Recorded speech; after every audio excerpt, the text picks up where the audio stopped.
ಎಲ್ಲರಿಗೂ ನಮಸ್ಕಾರ ರೀ. ರಿಯಾಸ್ ಕಿಚನ್ಗೆ ಸ್ವಾಗತ. ಇವತ್ತು ನೀವು ನೋಡ್ತಾ ಇರ್ಬೋದು ರೀ, ನಾನಿಲ್ಲಿ ಒಂದು ಬೌಲಷ್ಟು ಅಕ್ಕಿಯನ್ನು ತೊಗೊಂಡಿದ್ದೇನೆ. ಇವತ್ತು ಒಂದು ದೇವಸ್ಥಾನದಲ್ಲಿ ಮಾಡ್ತಾರೆ ನೋಡ್ರಿ ಚಿತ್ರಾನ್ನ, ಅದನ್ನು ತೋರಿಸ್ತಾ ಇದ್ದೀನಿ. ದೇವಸ್ಥಾನದಲ್ಲಿ ಮಾಡೋವಂಥ ಚಿತ್ರಾನ್ನ ತುಂಬ ಚೆನ್ನಾಗಿ ಮತ್ತು ತುಂಬ ಈಸಿಯಾಗಿ ಮಾಡುವಂಥದ್ದು ದೇವಸ್ಥಾನದಲ್ಲಿ. ಈ ಬೌಲಿಂದ ನಾನು ಒಂದು ಬೌಲನ್ನು ಅಕ್ಕಿ ತೊಗೊಂಡಿದ್ದೀನಿ. ಇವಾಗ ನಾವು ಸ್ವಲ್ಪ 2 ಸತಿ ಇವಾಗ ನಾವು ಇದನ್ನು ಚೆನ್ನಾಗಿ ಈ ಥರನೇ ನೋಡಿರಿ, ನಮ್ಮದು ಅಕ್ಕಿ 1-2 ಸತಿ ತೊಳ್ಕೊಳ್ಳೋಣ. ಇವಾಗ ಒಂದು ಸಲ ತೊಳೆದಾಯ್ತು, ಇನ್ನೊಂದು ಸತಿ ತೊಳೆಯೋಣ.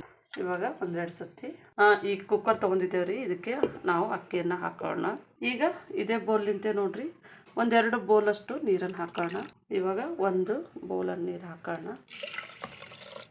ಈಗ ನಾವು ಬೆಳಗ್ಗೆ ಚಿತ್ರಾನ್ನ ಮಾಡಬೇಕಾದ್ರೆ ನೋಡಿರಿ, ಸ್ವಲ್ಪನೇ ಕಡಿಮೆ, 1 ಕಪ್ ಫುಲ್ ಹಾಕ್ಕೊಂಡಿವಿ. ಇದು 1/4 ಕಪ್ ಅಷ್ಟಿದೆ ನೀರು. ಇದನ್ನು ಹಾಕೋಣ.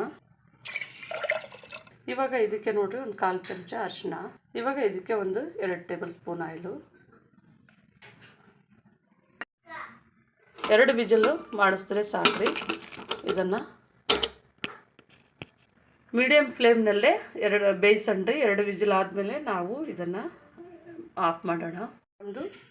2 ವಿಜಿಲ್ ಆಗಿದೆ ರೀ. ಇವಾಗ ನಾನು ಆಫ್ ಮಾಡ್ಕೊಂಡಿದ್ದೀನಿ. ಇದು ಸ್ವಲ್ಪ ಹೋಗಿದೆ ವಿಜಿಲು. ಇವಾಗ ಓಪನ್ ಮಾಡೋಣ. ಇವಾಗ ನಮ್ಮದು ಅನ್ನ ನೋಡ್ಬೋದು ರೀ, ಬಿಡಿ ಬಿಡಿಯಾಗಿ ಆಗಿದೆ.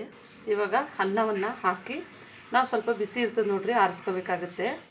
ಇವಾಗ ನಮ್ಮದು ಅನ್ನವನ್ನು ಹಾಕ್ಕೊಂಡು ನೋಡಿರಿ, ಇದು ಸ್ವಲ್ಪನೇ ಆರಬೇಕು, ತುಂಬ ಬಿಸಿ ಇದೆ. ಅನ್ನ ನೋಡ್ಬೋದು ನಮ್ಮದು ಉದುರುದ್ರು ಬಂದಿದೆ. ಕೆಲವೊಂದು ಅಕ್ಕಿಗಳು ನಿಮಗೆ ಗೊತ್ತಿರುತ್ತೆ ನೋಡಿರಿ, ಅಂದರೆ ಅಕ್ಕಿಗಳು ಸ್ವಲ್ಪ ನೀರು ಹಿಡ್ಕೊಳ್ಳುತ್ತೆ. ಹಳೆ ಅಕ್ಕಿ ಆದರೆ ಸ್ವಲ್ಪ ನೀರು ಜಾಸ್ತಿ ಬೇಕಾಗುತ್ತೆ, ಹೊಸ ಅಕ್ಕಿ ಆದರೆ ಕಮ್ಮಿ ಆಗುತ್ತೆ. ಹಾಗಾಗಿ ನೋಡ್ಬೋದು, ನಾನು ಇಲ್ಲಿ ಬಿಡಿ ಬಿಡಿಯಾಗಿ ದೇವಸ್ಥಾನದಲ್ಲಿ ಯಾವ ಥರ ಕೊಡ್ತಾರೆ ನೋಡಿರಿ ಅನ್ನ, ಇದು ಪ್ರಸಾದ, ಆ ಥರನೇ ರೆಡಿ ಮಾಡಿದ್ದೀನಿ. ಇವಾಗ ನಾನು ಇಲ್ಲಿ ಇನ್ನೊಂದು ಕಡಾಯಿಯನ್ನು ಇಟ್ಕೊಂಡಿದ್ದೇನೆ ರೀ. ಇದು ಟೀ ಸೋಸೋದಿದೆ. ಇದರೊಳಗೆ ನಾನು ಇದನ್ನು ಹುಣಸೆ ರಸವನ್ನು ಸೋಸ್ಕೊತಾ ಇದ್ದೇನೆ ರೀ. ಇಲ್ಲಿ ನಾನು ಹುಣಸೆ ರಸವನ್ನು ಮಾಡಿ ಇಟ್ಕೊಂಡಿದ್ದೇನೆ. ಇವಾಗ ನಮ್ಮದು ಹುಣಸೆ ರಸ ಎಲ್ಲವನ್ನು ಈ ಥರನೇ ನಾನು ಇದು ಸೋಸ್ಕೊಂಡು ಈ ಥರ ಇಟ್ಕೊಂಡಿದ್ದೇನೆ ರೀ.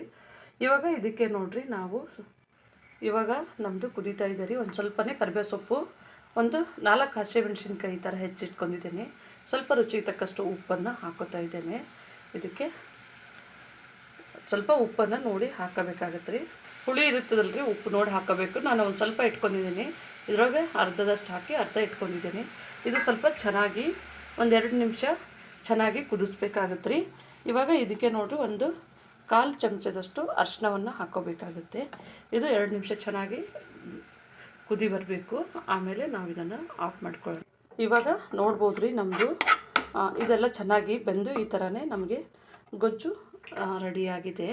ಇದಕ್ಕೇ ನಾವು ಒಂಚೂರು ಅನ್ನವನ್ನು ಸೇರಿಸ್ಕೊಳ್ಳೋಣ. ಇದನ್ನು ಮಾಡಿರುವಂಥ ಅನ್ನ ಈಗ ಸ್ವಲ್ಪ ತಣ್ಣಗಾಗಿದೆ. ಇದನ್ನು ಇದ್ರ ಜೊತೆಗೆ ಚೆನ್ನಾಗಿ ಈ ಥರನೇ ಮಿಕ್ಸ್ ಮಾಡ್ಕೊಳ್ಳೋಣ ರೀ, ಅಂದರೆ ಹುಳಿ ಚೆನ್ನಾಗಿ ಹಿಡಿಬೇಕಾಗುತ್ತೆ. ಇವಾಗ ನಮ್ಮದು ಮಿಕ್ಸ್ ಚೆನ್ನಾಗಾಗಿದೆ ರೀ. ನಾವು ಈ ರೈಸನ್ನು ಇದಕ್ಕೆ ಹಾಕ್ಕೊಂಡು ಚೆನ್ನಾಗಿ ಮಿಕ್ಸ್ ಮಾಡ್ಕೊಳ್ಳೋಣ. ಇವಾಗ ನಾವು ಇನ್ನೊಂದು ಕಡಾಯಿನ ಇಟ್ಕೊಂಡಿದ್ದೇವೆ ರೀ, ಇನ್ನೊಂದು ಪಾತ್ರೆಯನ್ನು ಇಟ್ಕೊಂಡು ಇದಕ್ಕೆ 4 ಟೇಬಲ್ ಸ್ಪೂನು ಆಯಿಲನ್ನು ಹಾಕೊಳ್ಳೋಣ. ಅಂದರೆ ನಮಗೆ ಇದು ಒಗ್ಗರಣೆಗೆ ರೆಡಿ ಮಾಡೋಕ್ಕೆ ಬೇಕಾಗುತ್ತೆ ರೀ. ಈಗ ಸ್ವಲ್ಪನೇ ಇದು ಬಿಸಿ ಆದಾಗೇ ಮೊದಲಿಗೆ ಸ್ವಲ್ಪನೇ ಸಾಸಿವೆಯನ್ನು ಹಾಕೋಣ. ಸ್ವಲ್ಪನೇ 1/4 ಚಮಚದಷ್ಟು ಜೀರಿಗೆಯನ್ನು ಹಾಕ್ಕೊಂಡಿದ್ದೆ. ಇವಾಗ ನಮ್ಮದು ಸ್ವಲ್ಪನೇ ಇದು ಬೇಯ್ತಾ ಇದ್ದ ಹಾಗೆಯೇ ಇದು ಸ್ವಲ್ಪನೇ ಶೇಂಗದ ಕಾಳನ್ನು ಹಾಕ್ಕೊಳ್ಳೋಣ ರೀ. ಶೇಂಗದ ಕಾಳು 1 ಮುಷ್ಟಿಯಷ್ಟು ತೊಗೊಳ್ಳೋಣ. ಮತ್ತು ಇದಕ್ಕೆ ನೋಡಿರಿ 3 ಟೇಬಲ್ ಸ್ಪೂನಷ್ಟು ಕಡಲೆಬೇಳೆಯನ್ನು ಹಾಕ್ಕೊಳ್ಳೋಣ ರೀ. ಸ್ವಲ್ಪ ಸ್ಲೋ ಫ್ಲೇಮ್ನಲ್ಲೇ ಮಾಡಿರಿ. 1.5 ಟೇಬಲ್ ಸ್ಪೂನಷ್ಟು ಉದ್ದಿನಬೇಳೆಯನ್ನು ಹಾಕ್ಕೊಂಡಿದ್ದೇನೆ. ಮತ್ತು ಇಲ್ಲಿ ಒಂದು ಸ್ವಲ್ಪನೇ ಬ್ಯಾಡಗಿ ಮೆಣಸಿನ್ಕಾಯಿ ತೊಗೊಂಡಿದ್ದೀನಿ ರೀ. ಇದನ್ನು ಚೆನ್ನಾಗಿ ನಾವು ಮಿಕ್ಸ್ ಮಾಡಿಕೊಂಡು ಸ್ವಲ್ಪನೇ ಎಳೆ ಉರಿನಲ್ಲಿ ಗರಿ ಆಗಿ ನಾವು ಫ್ರೈ ಮಾಡ್ಕೊಳ್ಳೋಣ. ಸ್ವಲ್ಪನೇ ಕರಿಬೇವು ಸೊಪ್ಪನ್ನು ಹಾಕ್ಕೊಳ್ಳೋಣ, ತುಂಬ ಬೇಡ. ಇವಾಗ ಈ ಟೈಮ್ನಲ್ಲೇ ನೋಡಿರಿ, ಸ್ವಲ್ಪನೇ 1/4 ಚಮಚದಷ್ಟು ಹಿಂಗನ್ನು ಹಾಕ್ಕೊಂಡಿದ್ದೇನೆ. ಮತ್ತು ಸ್ವಲ್ಪನೇ ಗೋಡಂಬಿಯನ್ನು ಸಹ ಸೇರಿಸ್ತಾ ಇದ್ದೇನೆ ರೀ. ಸ್ವಲ್ಪನೇ ನೋಡಿರಿ, ಇದಕ್ಕೆ ಶುಂಠಿಯನ್ನು ಹಾಕ್ತಾಯಿದ್ದೀನಿ, ಹಸಿ ಶುಂಠಿಯನ್ನು. ತುಂಬ ಕಪ್ಪಗಾಗ್ತದೆ ಅಂಥೇಳಿ ನಾನು ಸ್ವಲ್ಪ ಲಾಸ್ಟಿಗೆ ಹಾಕ್ಕೋತಾ ಇದ್ದೇನೆ.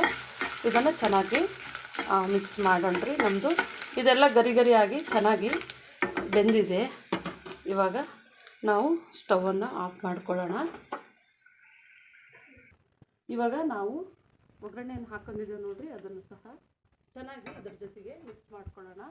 ಅಂದರೆ ನಮಗೆ ಚೆನ್ನಾಗಿ ಒಂದು ಟೇಸ್ಟ್ ಆದಂತಹ ಚಿತ್ರಾನ್ನವನ್ನು ನಾವು ಮಿಕ್ಸ್ ಮಾಡ್ಕೊಂಡಿದ್ದೇವೆ. ಮತ್ತು ಇಲ್ಲಿ ನೋಡ್ಬೋದು ರೀ, ಸ್ವಲ್ಪನೇ ನಾನು ಕಾಯಿ ತುರಿಯನ್ನು ಹಾಕ್ತಾ ಇದ್ದೇನೆ. ಅಂದರೆ ಇದಕ್ಕೆ ಚೆನ್ನಾಗಿ ಒಳ್ಳೆ ಟೇಸ್ಟ್ ಕೊಡುತ್ತೆ. ಇದು ಬೆಲ್ಲವನ್ನು ಚೆನ್ನಾಗಿ ಇದನ್ನು ಈ ಥರನೇ ಪುಡಿ ಮಾಡ್ಕೊಂಡಿದ್ದೀನಿ ರೀ. ಇದು ಆಪ್ಷನ್ನು. ಅಂದರೆ ದೇವಸ್ಥಾನದಲ್ಲಿ ಅಂದರೆ ಸ್ವಲ್ಪ ಸ್ವೀಟ್ ಹಾಕೇ ಕೊಡ್ತಾರೆ ನೋಡಿರಿ, ಹಾಗಾಗಿ ನಾನು ಲಾಸ್ಟಿಗೆ ಸ್ವಲ್ಪನೇ ಹಾಕಿದ್ದೀನಿ. ಇಷ್ಟು ಚೆನ್ನಾಗಿ ಮಿಕ್ಸ್ ಮಾಡಿದ್ರೆ ಸಾಕು. ಇವಾಗ ನಮ್ಮದು ಎಲ್ಲವನ್ನು ಚೆನ್ನಾಗಿ ನಾವು ಮಿಕ್ಸ್ ಮಾಡಿದ್ದೇವೆ ರೀ ರೈಸ್ ಜೊತೆಗೆ. ತುಂಬ ಒಳ್ಳೆ ಟೇಸ್ಟ್ ಆದಂಥದ್ದೊಂದು ದೇವಸ್ಥಾನದ ಪ್ರಸಾದವನ್ನು ಇವತ್ತು ನಾನು ನಿಮಗೆ ಮಾಡಿ ತೋರಿಸಿದ್ದೀನಿ ರೀ.